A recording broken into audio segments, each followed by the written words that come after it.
কোন গুনাহে আল্লাহ বান্দার দিক থেকে মুখ ফিরিয়ে নেন।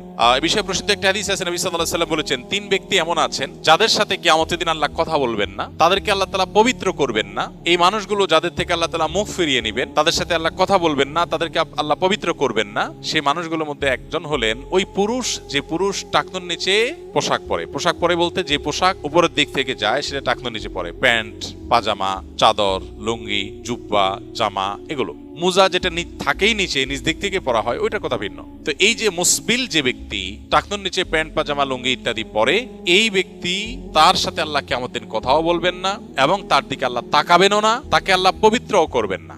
এই তিনটা ভয়াবহতা এই ব্যক্তির জন্য আছে, যে ব্যক্তি টাকনুর নিচে প্যান্ট, পাজামা, লুঙ্গি পরে। আমাদের দেশে অনেকে আছেন মসজিদে নামাজ পড়তে আসলে তখন প্যান্ট ভাঁজ করে। অনেক মসজিদে মুয়াজ্জিনরা মাইকে বলেনও, টাকনুর নিচে যাদের প্যান্ট আছে প্যান্টগুলো উঠায় নেন। নামাজের জন্য এই কথা কেন বলবেন? এই সম্পর্কে একটা জয়ীফ হাদিস আছে যে মুসবিল ইজারে নামাজ কবুল হয় না। হাদিসটা সহিহ।